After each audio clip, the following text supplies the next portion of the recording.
Salmon Run is a mode that puts every weapon and its ability of control to the test.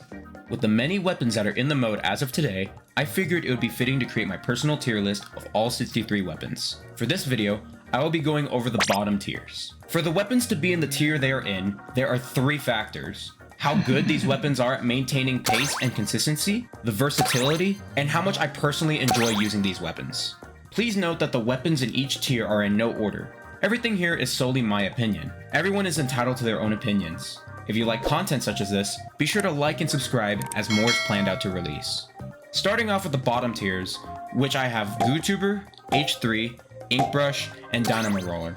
Some of these may surprise you, but if you've played these weapons enough, it's difficult for these to maintain good control and pace with lack of reach, or they're just overly slow. While it may be true that the GooTuber has had the change of the damage reticle being more apparent, this doesn't change its inability to pierce through salmonids by itself, so chances are my opinion of this won't change. To add, the GooTuber's ability to hold its charge for a long time is essentially near useless, since in most cases, you only need to hold your charges for a second max.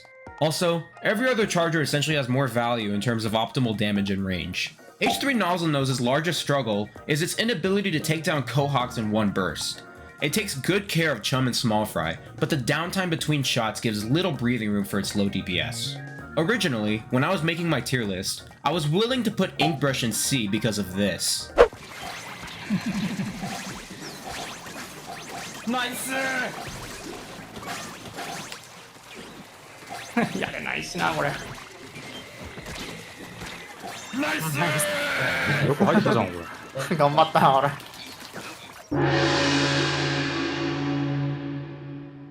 But this doesn't change the fact that this weapon struggles a ton with steelheads, big shots, and drizzlers.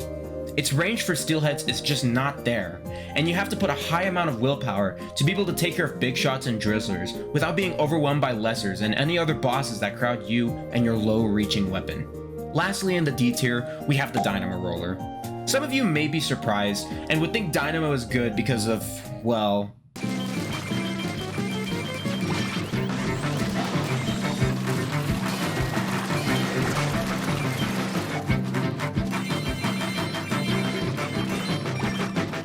and I have to agree with how well and efficient it can take down these bosses. But if you look at the larger aspect, this weapon is so slow at taking care of the major bosses that test pace, those being fish sticks and scrappers.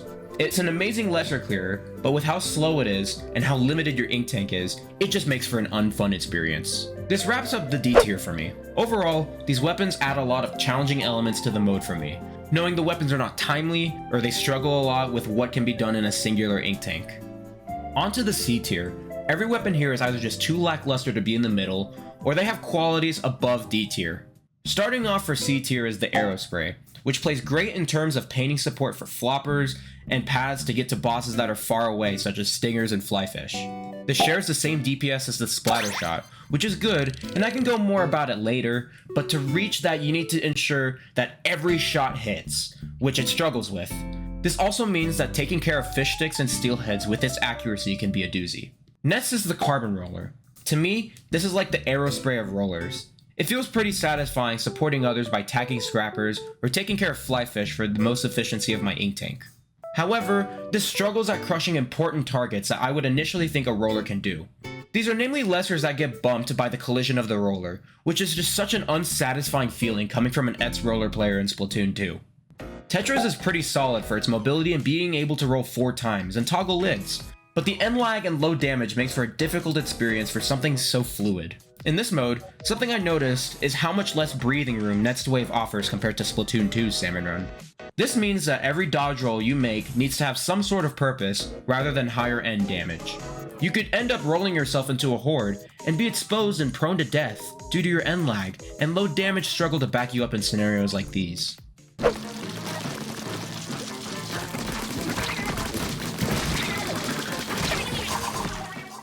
The Dually Squelchers are an alright weapon and don't have any large struggles, but they're just the epitome of a whatever weapon.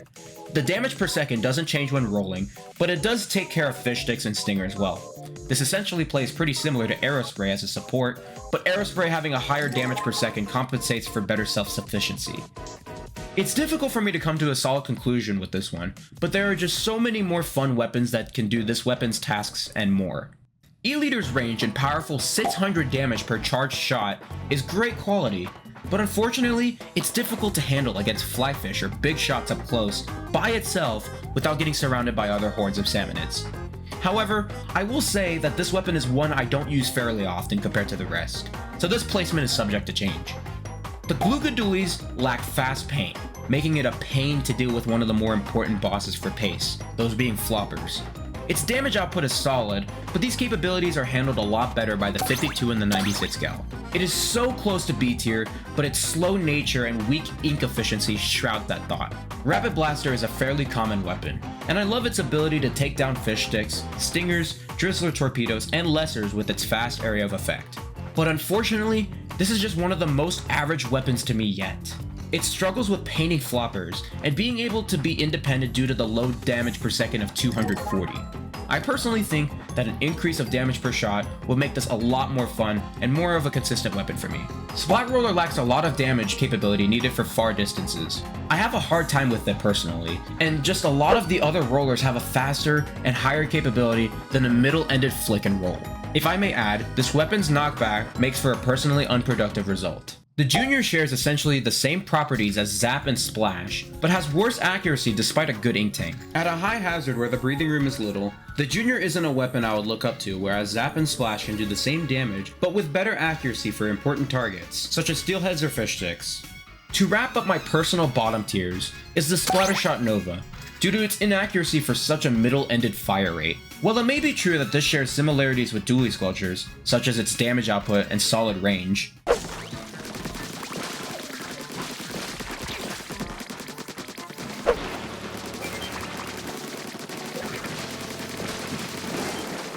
yeah. Another thing to add is that this doesn't have the ability to dodge roll like the Dually Sculptures, so this takes away some of the movement capabilities for a weapon that shares the same damage per second. And this wraps up the bottom tiers for my personal Salmon Run experience. Every weapon here to me shares either the lack of ink efficiency, self-sufficiency, or impactful damage to control threats. With that being said, thank you so much for watching. If you like this content, be sure to subscribe. As of right now, I am aiming for 1,000 subscribers, and every bit genuinely helps. I will see you next time when I release the mid tiers. Stay tuned.